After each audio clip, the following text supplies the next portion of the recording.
యాదాద్రి భువనగిరి జిల్లా వార్తలు ఒకసారి చూద్దాం. యాదాద్రి భువనగిరి జిల్లా ఆలేరు నియోజకవర్గంలో పోలీసుల అక్రమ కేసులను నిరసిస్తూ ఈరోజు బీఆర్ఎస్ పార్టీ కార్యకర్తలు నిరసన కార్యక్రమం దిగారు.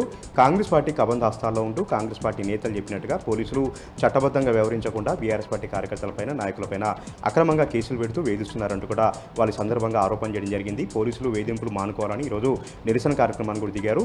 భవిష్యత్తులో తీవ్ర పరిణామాలు ఉంటాయని కూడా వాళ్ళు హెచ్చరించడం జరిగింది. పోలీసులు చట్టబద్ధంగా వ్యవహరించాలి, బీఆర్ఎస్ పార్టీ కార్యకర్తల పట్ల వేధింపులు ఆపాలని కూడా వాళ్ళ సందర్భంగా డిమాండ్ చేశారు. నల్గొండ జిల్లా వార్తలు ఒకసారి చూద్దాం. నల్గొండ జిల్లా నార్కట్పూర్ మండలం ఎల్లారెడ్డిగూడెంలో చెరువు నుంచి అక్రమంగా మట్టి తరలిస్తున్నటువంటి ట్రాక్టర్లను జేసీబీలను అడ్డుకున్నారు. గ్రామ యువత అంతా కూడా ఎలాంటి అనుమతులు లేకుండా, ఎలాంటి పర్మిషన్స్ లేకుండా అక్రమంగా చెరువు మట్టిని అంతా కూడా తోడుకెళ్తున్నారంటూ కూడా వాళ్ళు ధర్నా చేయడం జరిగింది. అక్కడికి వచ్చినటువంటి ఎంఆర్ఓని, ఎంపీడీఓని కూడా అడ్డుకోవడం జరిగింది. గత కొంతకాలంగా కాంట్రాక్టర్ అందరూ కూడా తమ గ్రామం పైన పడి అక్రమంగా చెరువును అంతా కూడా లూటీ చేస్తూ ఉన్నారు. చెరువులో మట్టి అంతా కూడా తోడుకెళ్తున్నారు. క్రమంగా భూగర్భ జలాలను కూడా అడుగంటిపోయి తమ గ్రామం అంతా కూడా ఒట్టిపోతుందంటూ కూడా గ్రామస్తులు ఆరోపణ చేస్తూ ఉన్నారు. ఇప్పటికైనా సరే ఎంఆర్ఓ చర్యలు తీసుకొని గ్రామం నుంచి, చెరువు నుంచి మట్టిని తోడుకుపోకుండా చర్యలు తీసుకోవాలని కూడా వాళ్ళ సందర్భంగా డిమాండ్ చేస్తూ ఉన్నారు.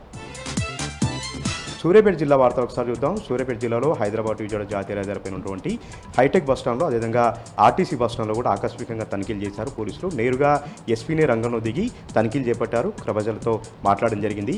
ప్రధానంగా విజయవాడ నుంచి, ఆంధ్ర నుంచి పెద్ద ఎత్తున గంజాయి తరలి వెళ్తుంది కాబట్టి దాన్ని అడ్డుకట్ట వేసేలాగా, దొంగతనాలకు అడ్డుకట్ట వేసేలాగా పోలీసులు ఆకస్మిక తనిఖీలు చేసినట్టుగా కూడా జిల్లా ఎస్పీ తెలిపారు. ఎవరైనా అనుమానిత వ్యక్తులు ఉన్నా, ఎవరైనా గంజాయి కదలికలు ఉంటే వెంటనే పోలీసులకు సమాచారం అందించాలని కూడా జిల్లా ఎస్పీ సందర్భంగా ప్రజలకు సూచించారు.